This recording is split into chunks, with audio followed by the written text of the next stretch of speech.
lawmakers wrap up the 2018 session. Both the Minnesota House and Senate adjourned right before midnight last night. On that motion, all in favor say aye. Aye. Those opposed, no. No. We are adjourned. There were plenty of last-minute votes, as we're used to seeing, but this morning there are still many question marks.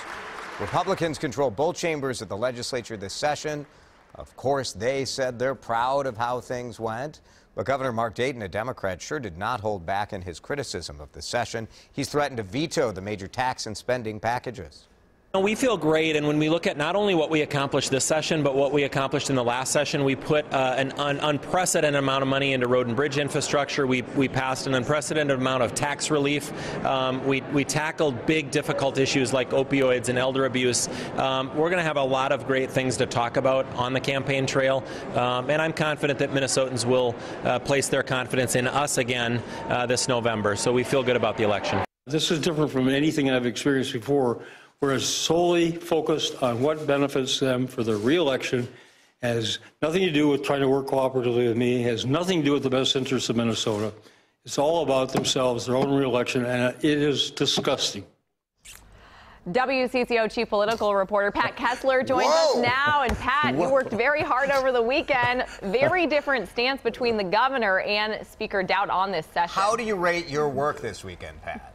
Well, it's not as good as yours, as always. That's right. But it was like a lunar eclipse, because I think we were at work at the same time this morning, like 3 o'clock in the morning. Right. There was a little crossover. Yeah, so one of those. But yeah, this was really interesting. Two different views of the session in which the Republicans put out a list, a nice list here, and they checked off everything that they said that they did. And there really was a lot that they have sent to the governor.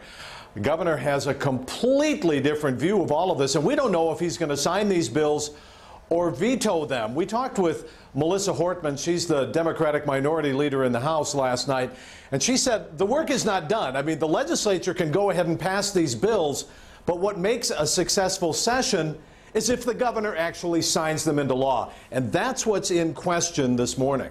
The challenge here, Pat, I think, is on that list that you held up. On one side, it had all of the things that the governor said he wanted and were his priorities, and the Republicans are saying, I don't know, he said he wanted emergency school funding. We've given some funding.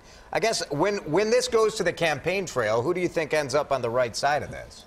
Yeah, it's really muddied and it's muddled coming out of the legislative session. So yes, for example, they wanted school funding, but the governor wanted that in a separate bill.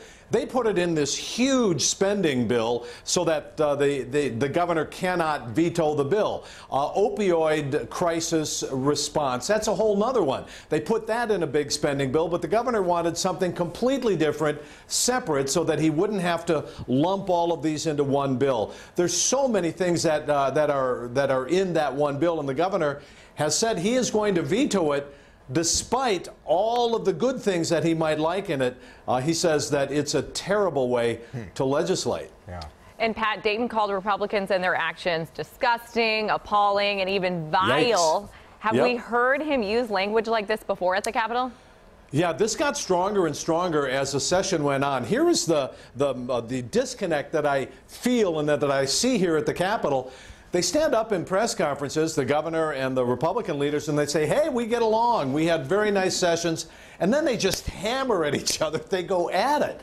The governor ramped up his rhetoric quite a bit last night. That was about as strong as I've ever heard, talking about what he says the Republicans are doing, just going after what he says are special interests, trying to get him to veto bills that they can take to the campaign trail.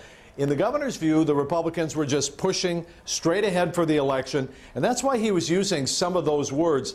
Republicans said they believe they've done everything. They passed the tax conformity bill, tax cuts for everybody. So this is going to be something to watch, how you explain it on each side. Governor not running again might be one of the reasons he used that language. Sure.